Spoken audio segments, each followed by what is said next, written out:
nagtatapat ang Fredrin at ang isang back siya.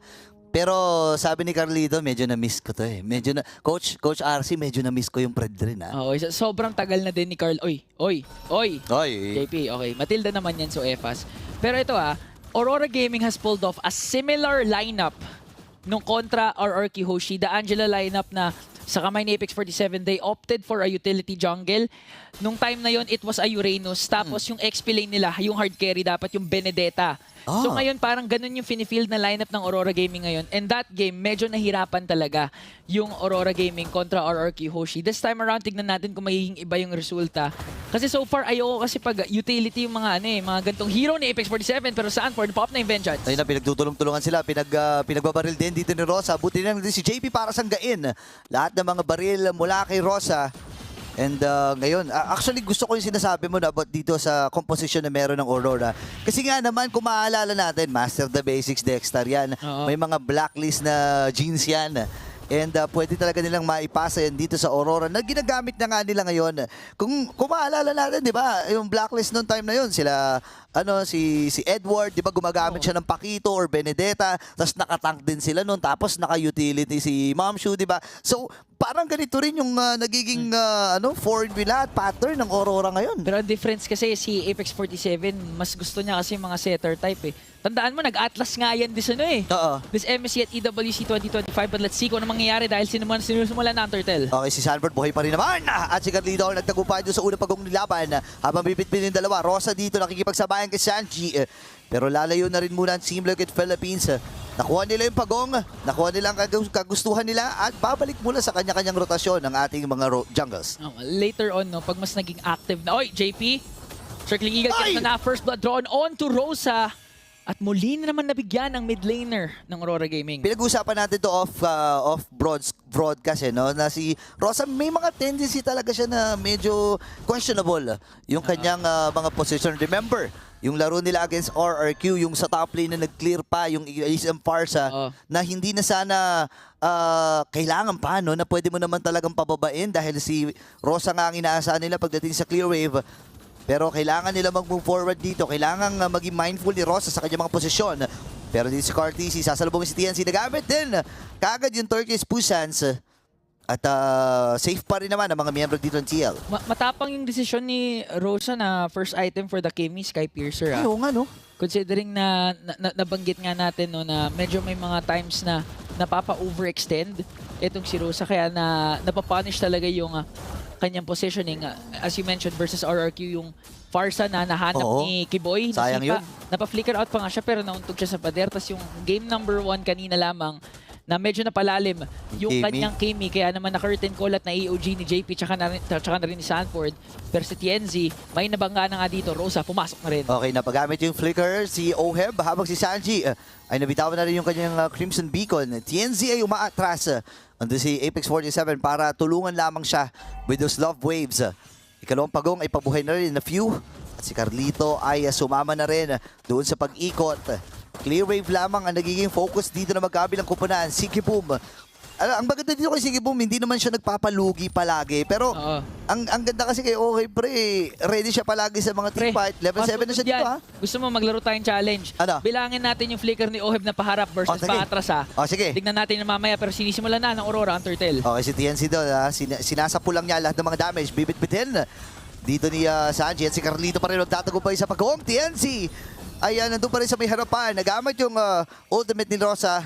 Pero wala kasi nagiging follow-up ang Aurora no? Okay. Ito yung yung weakness of having no setups for Apex 47. Oo, you have to sustain.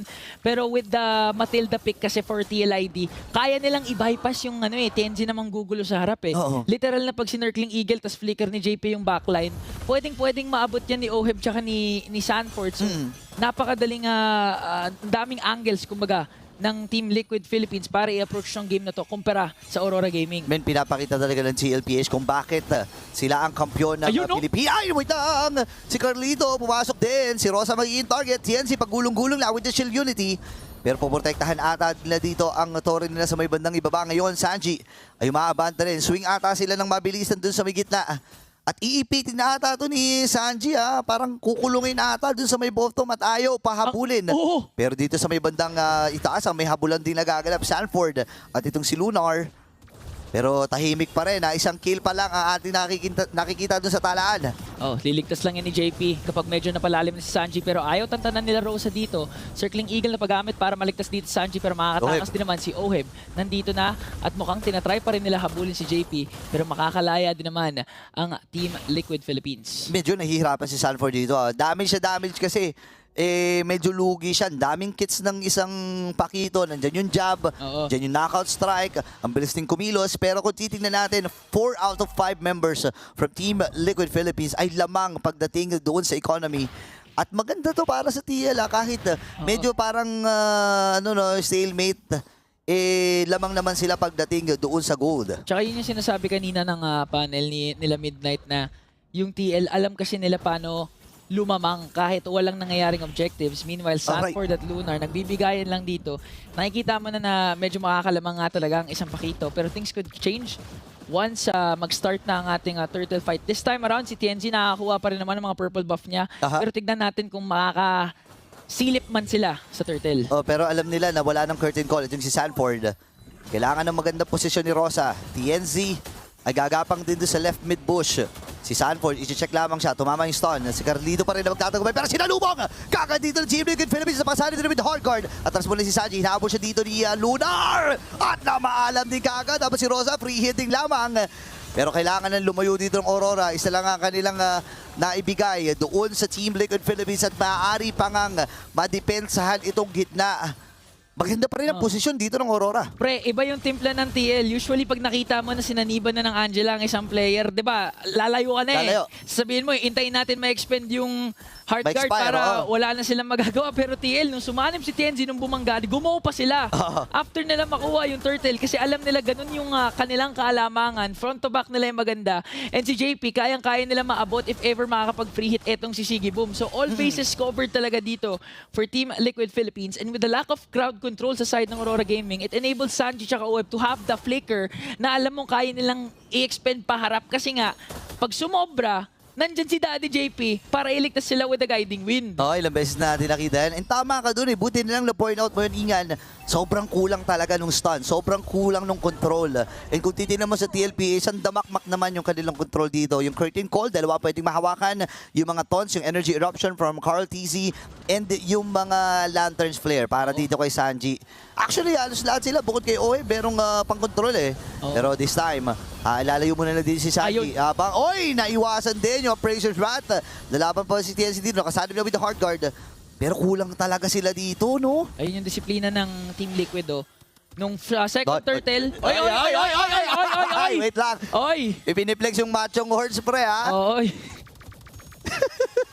Pumiplex ng machong horse bull, May karapatan sila kasi karamihan sa TLPH ngayon nagjo-gym na. Nakikita mo ba yung mga story ni Sanford? Nako, fitness era na kasi. Araw-araw, pre, nagpo-pull-ups yun. Alam mo naman yan si Kuya Sanford, pakarami mga content din yan sa Toktik na nagpe-flex-flex yan, no? Alam mo, nakaka-proud to sa mga players natin, na gym era na talaga, Hindi lang gaming ang kanilang pinangangalagaan, yung kanilang laruan, maski yung kanilang mga sarili din. Kasi sinasabi nga din talaga ng mga players tuwing tinatanong sila sa mga, alam mo, ambag na mga coaches sa kanila, parating pinapoint out na improvements in and out of the game. Ayun. Yun yung out of the game, yung gym. Ayun na. Ay, tignan mo, lahat pumapogi. Diba? Oo nga, Maliban sa atin. Ewan ko na lang talaga. Pero habang pinag-uusapan natin yan, yung Lord ay nakuha na ng CLPA 6.8K ang kanilang currently na gold lead. Remember, yung game number 1, 15,000 pre. 15. 15,000. Parang per minute lang ni Midnight yan ayan na kukunin na nila yung Tori dun sa may bandang ibaba. At nakabox out lamang si Sanford and si Sanji. Ayaw nang lumapit ng Aurora Gaming habang nandun yung beacon. Bibit-bitin ba si Apex na palitang magamit yung kanyang flicker. Isipin mo yung may mga nag-spend na kagad na na spells dito, isang sugod pa lang ng TL. Oo, kailangan kasi again, ayaw nila mabawasagan ng inhibitor turret. Ayaw nila mapop yung energy shields nila. Pero all outer turrets ngayon Wow. ay nawala. This could be an endable angle. Pag napop na yung mga energy shields at umamba na yung Lord doon sa baba, isang magandang circling eagle sabay energy eruption ni Carl TZ could do the job. Napakalaki na kalamangan. Pumasok na si Carl! Ay, sinasabi mo, flicker din from Samji. Sino kanyang bibitbin si Apex 47 at namatay na kagad sa kamay ni OIB. Ngayon nandun yung kay Princess Spot. OIB with the double. At tarasan mo ng mga member ni Aurora Gaming. Ngayon, meron pa silang next wave. Triple kill na para kay OHEB. Na-activate na kagad yung inner kill. One niya. Tatapusin na nila itong laban na ito ng Team Liquid Philippines ay match point na. Naramdaman ko na gusto